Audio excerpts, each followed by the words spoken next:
ರಾಜ್ಯ ವಲಯದಲ್ಲಿ ಇದೆಯೇ ಹೊರತು ಕೇಂದ್ರ ವಲಯದಲ್ಲಿ ಇಲ್ಲ.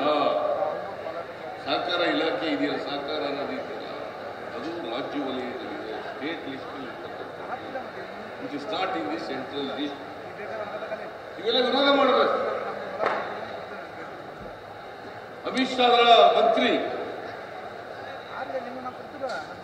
ಮೊದಲನೇ ಬಾರಿಗೆ ಮಂತ್ರಿ ಆದರು, ಮತ್ತೆ ಮಂತ್ರಿ ಆದರು. ರಾಜ್ಯ ಸಚಿವರು ಏನಾದ್ರು ಉಪಯೋಗ ಆಗಿದೆಯಾ?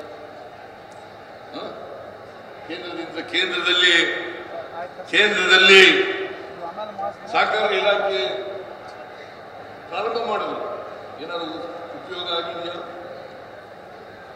ಈ ವರ್ಷ ನಿಮಗೆ ಕಳೆದ ವರ್ಷ ಸಾಲ ನಬಾರ್ಡ್ನಿಂದ ಸಾಲ ಎಷ್ಟು ಮೊತ್ತ ಸಿಕ್ಕಿದ್ದು?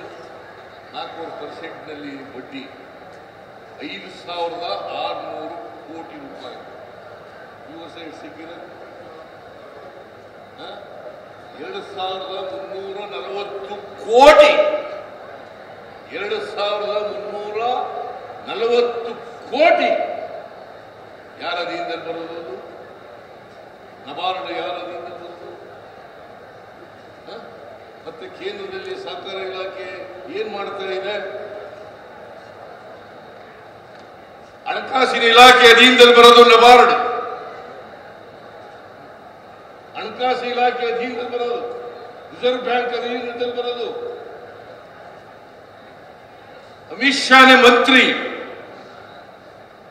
ಈ ವರ್ಷ 5,600 ಕೋಟಿಗೆ 2,340 ಕೋಟಿ ರೂಪಾಯಿ, ಸುಮಾರು 58% ಕಡಿಮೆ ಆಯಿತು. ಮತ್ತೆ ರೈತರು ಕೃಷಿ ಬೆಳವಣಿಗೆ ಆಗ್ಬೇಕು,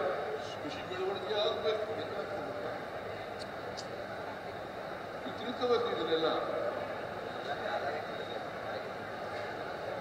ಕೃಷಿ ಬೆಳವಣಿಗೆ ಆಗ್ಬೇಕು, ರೈತರಿಗೆ ಸಾಲ ಸಿಗ್ಬೇಕಲ್ಲ, ರೈತರಿಗೆ ಕೃಷಿ ಮಾಡಲಿಕ್ಕೆ ಸಾಲ ಸಿಗ್ಬೇಕಲ್ಲ. ನಾನು ಇದೇ ರಾಜಣ್ಣ ಇಲ್ಲೇ ಕೂತಿದ್ದಾರೆ, ಕೂತ್ಕೊಳ್ಳಯ್ಯ ನೀನು.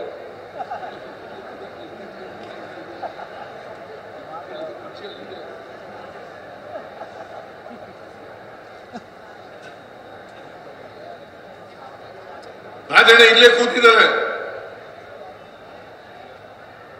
ನಾನು 50,000 ರೂಪಾಯಿವರೆಗೆ ಸೊಸೈಟಿ ಸಾಲ ಮನ್ನಾ ಮಾಡ್ರಿ ಅಂತಂದ್ರು. ಅವತ್ತು ಬರಗಾಲ ಇತ್ತು ಕರ್ನಾಟಕದಲ್ಲಿ. ಸುಮಾರು 8,165 ಕೋಟಿ ರೂಪಾಯಿಗಳ ಸಾಲವನ್ನ ಮನ್ನಾ ಮಾಡಿದೆ. ಎಷ್ಟು? 8,165 ಕೋಟಿ, 22 ಲಕ್ಷ ರೈತರಿಗೆ ಸಹಾಯ. 132 ಕೋಟಿ ಕೊಟ್ಟಿರಲಿಲ್ಲ, ಅದನ್ನು ಈಗ ಕೊಟ್ಟಿದ್ದೀನಿ ನಾನು ವಾಪಸ್. 5 ವರ್ಷ ಇದ್ರಲ್ಲ, ರೈತರ ಬಗ್ಗೆ ಬಹಳ ಮಾತಾಡ್ತಾರಲ್ಲ. ಆ 8,165 ಕೋಟಿ ರೂಪಾಯಿನಲ್ಲಿ 132 ಕೋಟಿ